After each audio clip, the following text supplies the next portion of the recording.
Então, para quem não me conhece, eu sou o Bruno, faço parte aqui da Missão Jovem Sarados Parada Inglesa há 7 anos. E nós estamos abrindo uma série nova.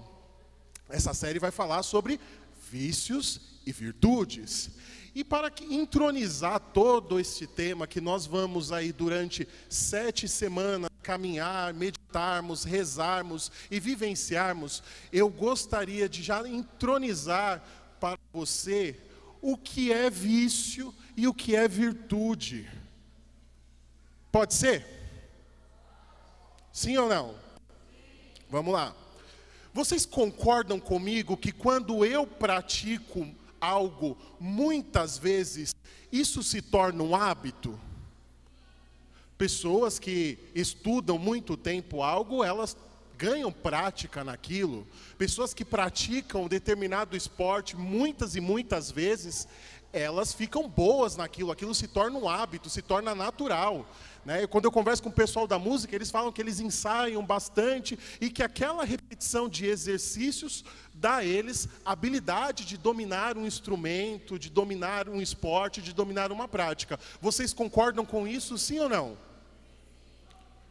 Ok. Agora, deixa eu te dizer uma coisa. Quando nós praticamos coisas ruins, muitas vezes, isso se torna um hábito também. E o nome desse hábito é vício.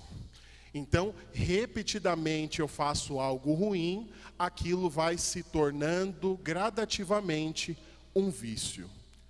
E quando eu pratico algo bom, quando eu pego uma prática boa e vou executando várias vezes, isso se chama virtude, isso gera em mim uma virtude.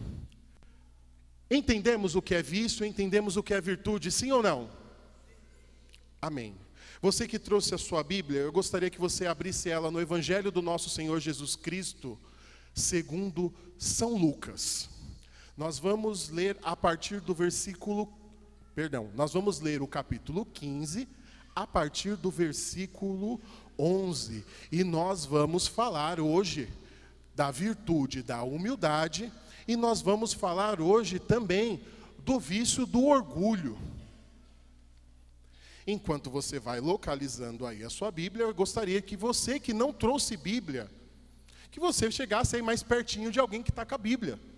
E você que trouxe a Bíblia, que está vendo alguém com a carinha de gato de botas, querendo espiar sua Bíblia, que você acolhesse essa pessoa para mais perto de você. Se você trouxe 2 Bíblias, é hora de você emprestar ela para alguém.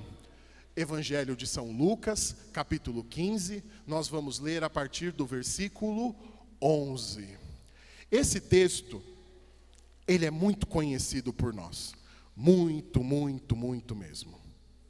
Eu creio que aí na sua Bíblia você deve ter o título aí do O Filho Perdido, o Filho Pródigo, o Pai Misericordioso. Eu não sei qual que é a sua Bíblia, mas eu imagino que você deva ter algo aí desse tipo. Amém? Localizou? Quem localizou, diga eu. Amém. Vamos lá. Disse ainda, porque esse compilado que nós vamos ler, nós estamos tratando das 3 parábolas da misericórdia de Deus. Então Jesus estava ensinando os seus discípulos, alguns fariseus e alguns publicanos. Eles estavam todos ali juntos e Jesus começou a ensinar a eles. E Jesus contou 3 histórias. Essa é a última delas. E Jesus disse ainda: um homem tinha 2 filhos. O mais jovem disse ao pai: Pai, dá-me a parte da herança que me cabe. E o pai dividiu os bens entre eles. Poucos dias depois, ajuntando todos os seus haveres, o filho mais jovem partiu para uma região longínqua e ali dissipou sua herança numa vida devassa. Eu vou parar algumas vezes durante a leitura, então eu gostaria que você não fechasse o texto, a Bíblia, não colocasse ela muito longe de você, porque nós vamos recorrer a ela daqui a pouquinho, tudo bem? Quem já conheceu, já leu esse texto alguma outra vez, levanta a sua mão bem alto. Quem está lendo esse texto pela primeira vez, nunca vi Lucas, nem sabia que tinha Lucas na Bíblia. Amém. Aqui nós temos algo interessante. Nós temos um pai que tem 2 filhos, um deles é mais jovem, e esse pai, ele é abordado pelo filho e persuadido a dar a sua herança para ele, para dividir a herança entre ele e o seu irmão. Uma coisa que nós costumamos não prestar atenção é que a herança é dividida entre os 2, e os 2 as recebem. Outra coisa que nós não nos atentamos, e eu vou olhar aqui, eu vou dar uma leve olhada para os advogados que eu conheço aqui, mas vocês sabem que herança, para que alguém herde algo, alguém precisa morrer. A herança ela pode ser dividida antes, e isso é feito através de um testamento. Mas o testamento ele entra em vigor depois da morte. Mas aquele filho, ele estava pedindo para o pai que antecipasse aquela herança. Então, não haveria ali uma herança, haveria ali uma doação, porque o pai haveria de dar algo e permanecer vivo. E nós vamos abordar aqui já a primeira característica do pecado do orgulho. Porque o orgulho, ele é um pecado grave que rompe uma essência da humanidade. Por quê? Nós temos uma dependência, uma hereditariedade e uma filiação. Todos nós temos uma filiação. Todos nós somos filhos de alguém. Sim ou não? Todos nós herdaremos algo de alguém. Sim ou não? Seja uma blusa, umas moedinhas velhas, aquele dinheiro antigo, talvez a parte de uma casa, talvez alguns pertences pessoais, mas em cada um de nós existe direito a algo. Sim? Tudo bem até aqui? E todos nós temos uma dependência. Todos nós, em algum momento das nossas vidas, fomos dependentes de alguém. Porém, o orgulho, ele rompe isso, ele dá uma bagunçada nisso. Quando nós começamos a entender de que eu não pertenço a ninguém ou a alguém, eu não tenho nada para receber de ninguém, e eu não sou dependente de ninguém. Nós vamos ver elementos do orgulho em algo muito comum nos dias de hoje, que é no ateísmo. Quando você conversa com um ateu, ele vai dizer para você: eu não acredito em Deus. Porém, para não acreditar em Deus, é preciso considerar a possibilidade dele existir. Mas para o ateu, ele não entende Deus como o ser supremo. Porém, existe algo na vida dele que ocupa esse lugar. Muitas vezes é o dinheiro, o status na sociedade, a própria vida. Quantas pessoas desconsideram a possibilidade de um Deus existir somente pelo medo ou pela possibilidade de um dia estar de frente com Ele? Esse talvez seja a pior coisa que pode acontecer na vida de um ateu. É ele morrer e descobrir que Deus existe. Opa! Oi, tudo bem? Quem é você? Prazer, Deus. Você existe. Pois é, estou aqui. Mas fica tranquilo, você não vai conviver muito tempo comigo, não.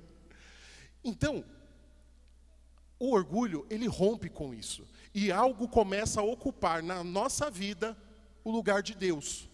E nós facilmente podemos colocar coisas, pessoas, nessa posição.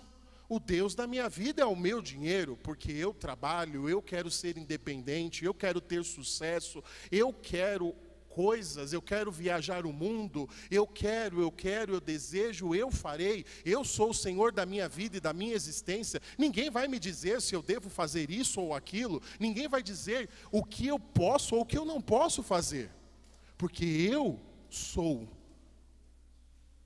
E olha só, é exatamente essa explicação que quando Moisés, ao se deparar com Deus, ele diz: Senhor, quando eu for até os israelitas, quem eu devo dizer que é o Senhor?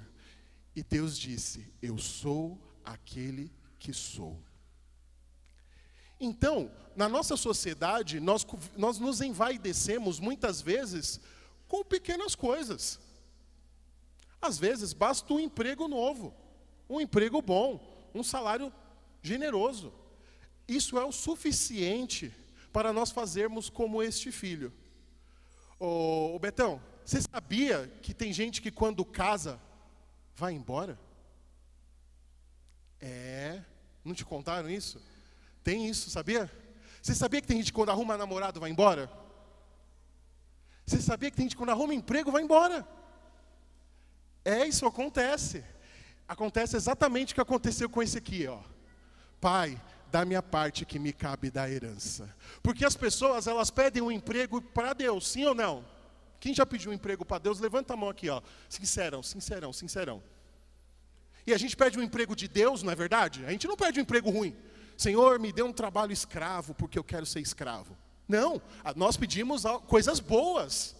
E o Senhor, Ele é tão bondoso que Ele consegue nos dar ainda mais. Nós pedimos às vezes um emprego assim, um segunda a sexta, o Senhor arruma até um home office para a gente. Olha que legal.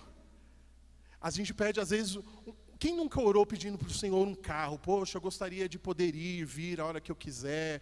Poxa, eu fico chateado que às vezes eu vou lá nas convivências do pessoal da igreja e, acaba a tarde, eu tenho que voltar cedo para casa e eu fico sem ônibus e eu não consigo acompanhar o pessoal. Um carro de Deus, né? As pessoas pedem coisas para Deus, e Deus dá para nós coisas de Deus. Mas nós pegamos e vamos embora. E a gente faz exatamente isso. Porque eu sou tão bom com o meu emprego, eu sou tão bom com a minha esposa, eu sou tão bom com o meu carro novo, eu vou embora, eu não preciso mais ficar aqui. Obrigado pela parte da herança que o Senhor me deu. Falou, fui. E aí é que onde nós começamos a endeusar coisas na nossa vida. Sabe por quê? E você deve conhecer já a história, você deve saber o que aconteceu com ele. Lembra? Vamos voltar lá na Bíblia, só para a gente pincelar o que aconteceu. Eu sei que você sabe, mas nós temos irmãos que não sabem. Então vamos lá, versículo 14. E gastou tudo, sobreveio àquela região uma grande fome, e ele começou a passar privações. Foi então empregar-se com um dos homens daquela região, que o mandou para os seus campos cuidar dos porcos. Ele queria matar a fome com as bolotas que os porcos comiam, mas ninguém lhe dava. E caindo em si, disse: quantos empregados do meu pai têm pão com fartura, e eu aqui morrendo de fome? Sabe o que acontece quando você perde aquele emprego que Deus te deu? Sabe o que acontece quando aquele namoro maravilhoso, que você ficava horas e horas idolatrando? Sabe o que acontece depois? Vai embora. E sabe o que leva? A sua vida. Leva a sua vontade de viver, leva a sua disposição, leva o sentido da sua vida, leva tudo. Sabe por quê? Mas você vai falar, mas o emprego não era de Deus? Sabia que quando a gente é demitido, aquele emprego continua sendo de Deus? Sabia que quando aquele namoro que Deus me deu uma pessoa tão boa, aquele namoro lá era de Deus. O problema é o que você fez com ele. O que você fez com esse emprego? O que você faz? Deixa eu te ensinar uma coisa sobre as coisas do Pai. E deixa eu te ensinar o que acontece quando elas vão parar nas nossas mãos. Quando as coisas de Deus vêm parar nas nossas mãos e nós tiramos da mão dele, perece. Tudo que Deus nos dá materialmente é perecível. Deus pode te dar um emprego, você pode ser demitido. Deus vai te dar um relacionamento, ele pode acabar, essa pessoa pode morrer, essa pessoa pode mudar de cabeça, essa pessoa pode mudar de opinião, essa pessoa que era tão incrível, ela pode se tornar uma outra pessoa, que você vai olhar e falar assim, eu não conheço mais.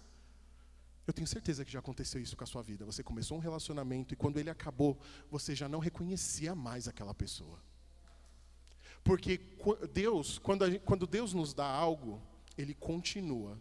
Deus vem assim, com muita disposição e nos dá. Quando Deus nos dá, ele continua com a mão dele aqui. O emprego que eu te dei é meu e é seu. Mas quando você pega para si, Deus educadamente tira a mão dele. Tudo bem, é seu, está tudo bem. Quer para você? Eu te dei de fato. Pode ir, filho, pode ir. E aqui é engraçado, porque nós vamos ver que o pai ele não argumenta com o filho. Não, filho, imagina, por que você está indo? Fica mais um pouco, fica mais um ano.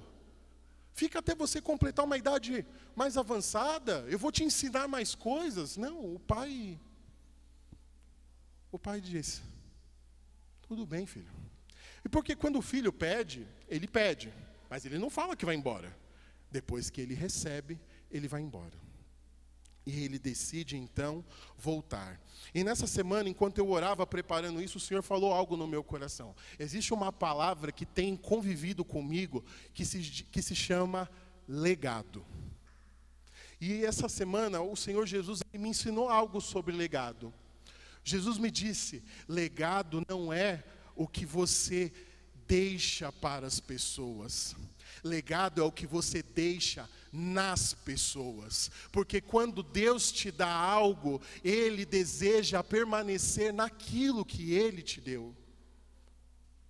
Não é porque agora você tem um emprego que Deus tem menos interesse em você, não. Agora Ele está mais interessado ainda por você. Agora Ele está ainda mais compassivo com você. Agora Ele quer permanecer ainda mais contigo. E o legado é eterno, mas pelo que permanece em nós. Quando alguém morre na nossa vida, ela se vai, mas em nós permanece o legado. Permanece. Uma amiga minha, a gente é amigo, né? A serva de Deus, Chiara Corbello, ela diz algo muito bonito sobre legado. Ela disse que nós nascemos, mas nós jamais morreremos. Sabe por quê? Porque nós, ao morrermos, vamos permanecer vivo naquilo que nós deixamos no coração das pessoas. E permanece. Eu tenho certeza que existem pessoas que já se foram da sua vida, eu não estou nem falando de morte. Se foram, os caminhos se desencontraram. Mas existem coisas que permaneceram na sua vida, porque essas pessoas ficaram.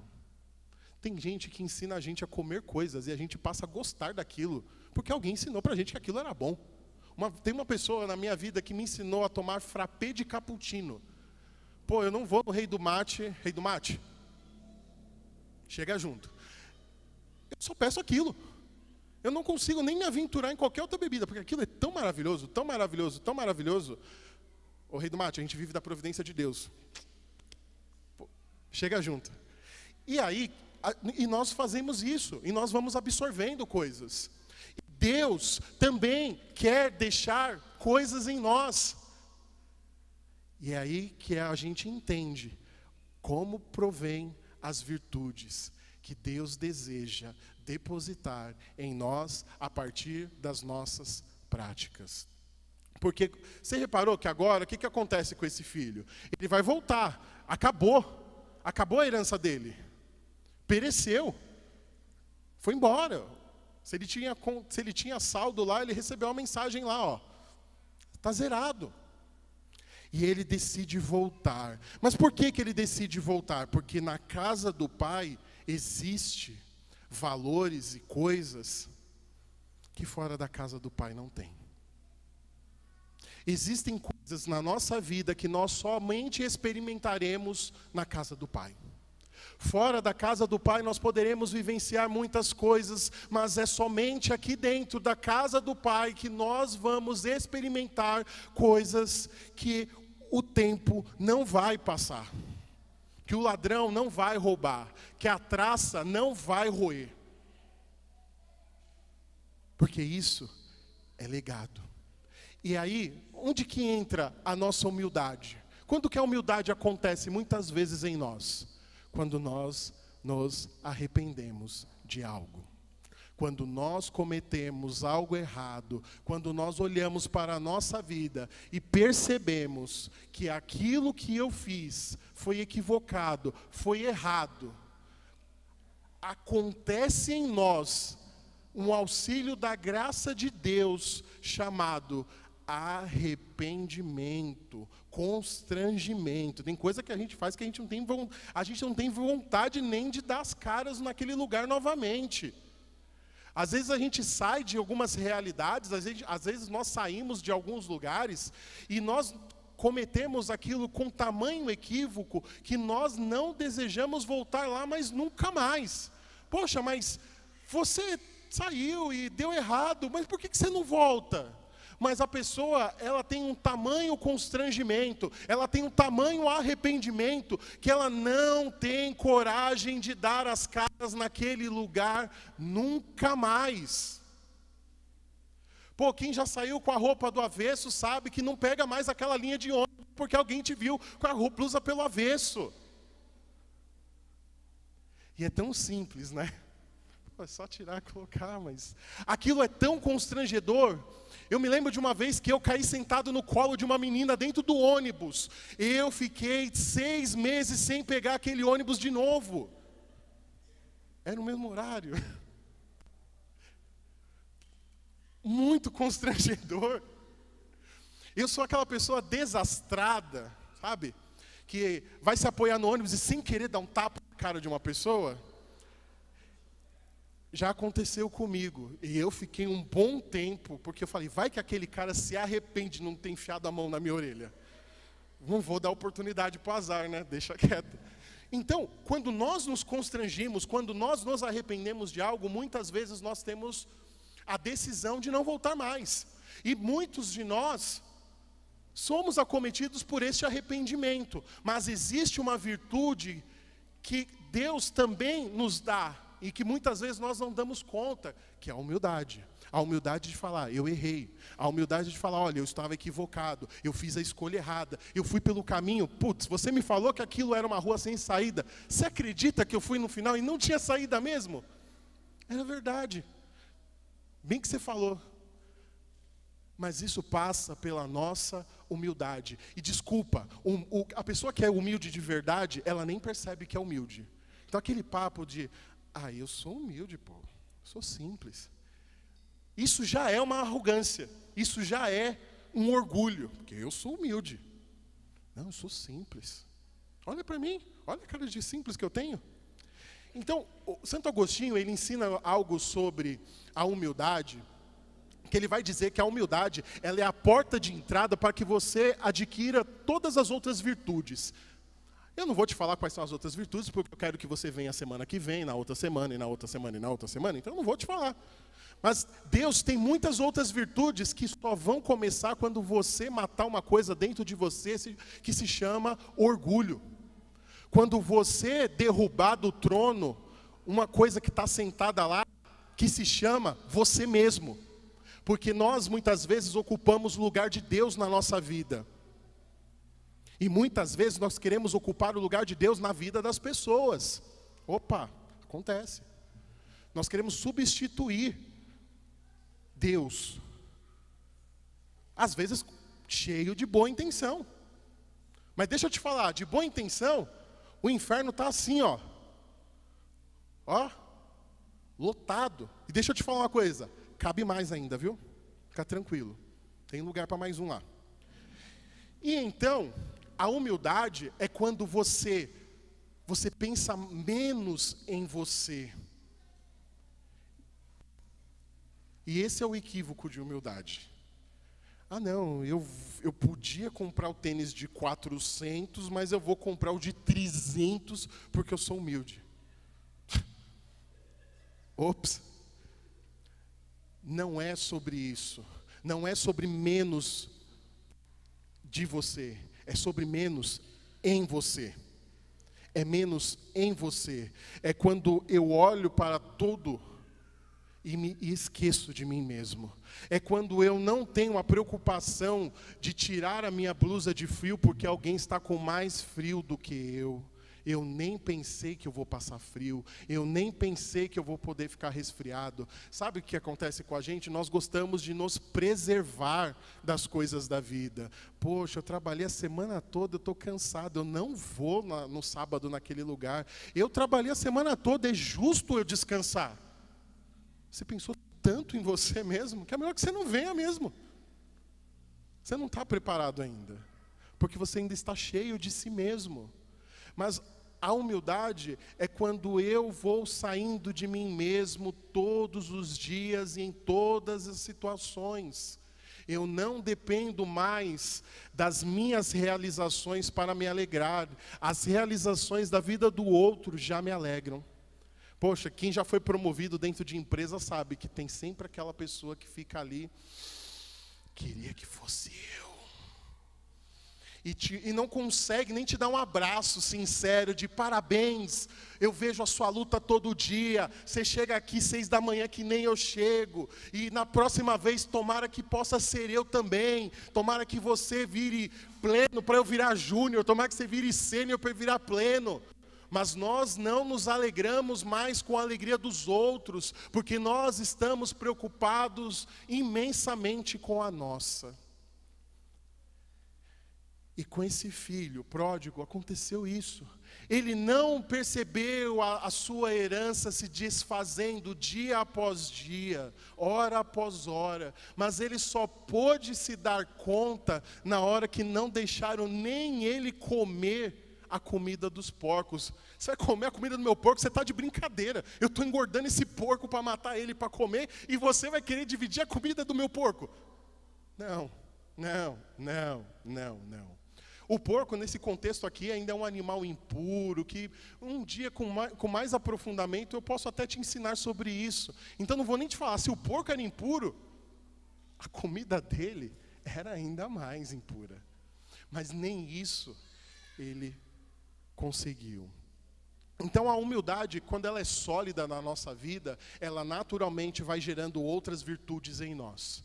E nós vamos progredindo, e nós vamos caminhando a passos mais largos para aquele fim último que Deus nos chama, que é a santidade. Não existe santo que não seja virtuoso. Deixa eu te dizer uma coisa, não existe santo orgulhoso. Não funciona isso. Então, em nós precisa, o quão antes, nascer esta virtude. O quão antes nós precisamos olhar para as nossas atitudes, para o nosso comportamento, para a nossa vida, e entender onde eu tenho sido orgulhoso. Aonde eu tenho rompido com a dependência de Deus. Porque eu não estou mais dependendo de Deus. Eu nem lembro de rezar. Sabe quando você fica uma semana toda sem rezar? Você está se achando autossuficiente. Pô, você não precisa de oração, você é blindado. Você não morre. Você não passa fome. Não vai acontecer nada com você. Você pode parar um carro, porque eu tenho certeza que o carro vai virar de borracha quando você pôr a mão nele. Porque você não precisa de Deus, você é imortal. Entende como em muitas coisas que nós deixamos de fazer, existem outras coisas mais profundas que às vezes nós não nos damos conta? Poxa, quando eu entendo que eu não preciso rezar, eu estou dizendo, Deus, fica aí na boa. Eu não estou precisando do Senhor. Quando eu precisar, eu te aviso. Essa é a mensagem que você transmite espiritualmente quando você não reza. É simples assim. Eu não estou falando se você vai ficar 1 hora ou 1 minuto rezando. Eu estou falando de oração.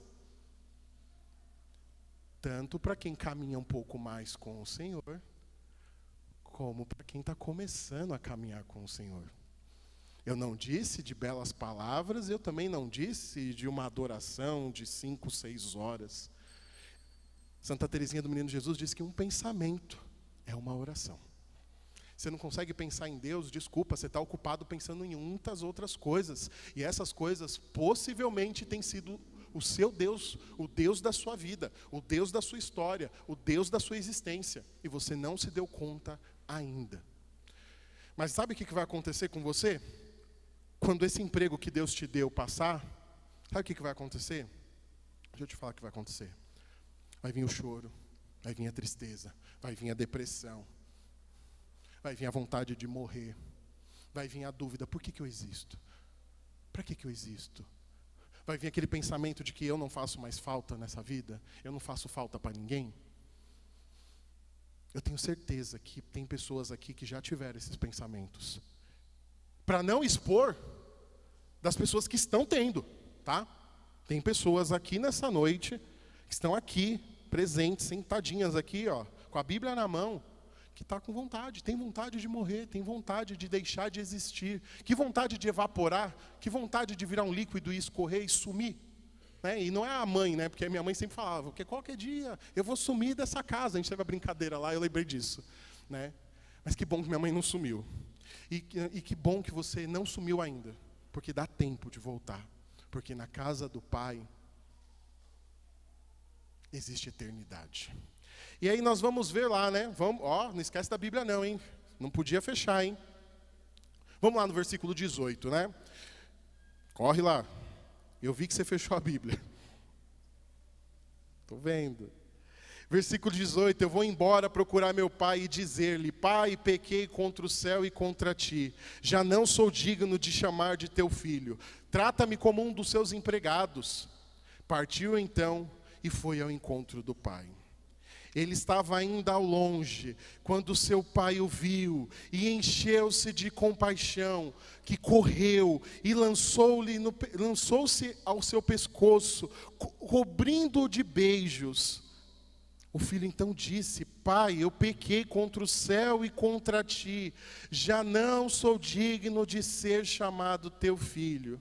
Mas o pai disse aos servos, ide depressa e trazei a melhor túnica, e revesti-o com ela, pondo-lhe um anel no dedo e sandálias nos pés. Trazei então um novilho cevado, matai, comamos e festejamos, pois este meu filho estava morto e tornou a viver. Estava perdido e foi encontrado. E começaram a festejar. Deixa eu te dizer uma coisa. A casa do Pai está sempre aberta. A porta da casa do Pai fica aberta sempre. Deixa eu te dizer uma coisa. Quando você tomou a sua decisão de ir embora, sabe o que o Pai fez? O Pai olhou lá para dentro da casa. Ele viu você indo embora. E ele falou assim, pega uma veste. Prepara um anel também, deixa a mesa preparada, põe sandálias ali, sabe por quê? Meu filho vai voltar. O pai tem total convicção de que o filho vai voltar. O pai deseja ansiosamente a sua volta, e o pai fica na porta esperando o filho voltar. Vocês estão voltando? Bem-vindos. Vocês estão fazendo o caminho de volta? Começou a voltar? Bem-vindos. Sabe por quê? Na casa do Pai existe festa por um só pecador que se converte, do que trocentos santos que caminham já com Ele. Na casa do Pai existe eternidade. E a eternidade, desculpa o pleonasmo, ela é eterna. Na casa do Pai, a alegria não passa. A alegria é constante, porque nós nos alegramos na presença do Pai. Porque tudo que eu tenho no Pai é eterno. E deixa eu te dizer uma coisa, você que vai assistir esse vídeo, porque isso aqui está sendo gravado, e tem uma jovem que vai assistir esse vídeo, você tem cabelos castanhos, você tem entre 19 e 23 anos, deixa eu te dizer uma coisa, volta para a casa do Pai o quanto antes, porque Ele está te esperando, e eu tenho certeza que você conhece pessoas do seu convívio, da sua vida, que você deseja lembrar para ela, a porta da casa do Pai está sempre aberta, a porta da casa do Pai não fecha. Eu não tenho autoridade para fechar a porta da casa do Pai, porque o Pai foi suspenso no madeiro da cruz, dando o seu único filho. E isso eu não posso fazer. Eu posso estar na casa do Pai e eu tenho que manter a porta aberta, eu tenho que manter a mesa pronta, eu tenho que manter as sandálias preparadas, o anel precisa estar preparado, porque na hora que o filho chegar por aquela porta, o meu coração precisa se alegrar. Voltem para a casa do Pai. E os irmãos mais velhos, eles já entenderam. Vamos ficar de pé e vamos rezar?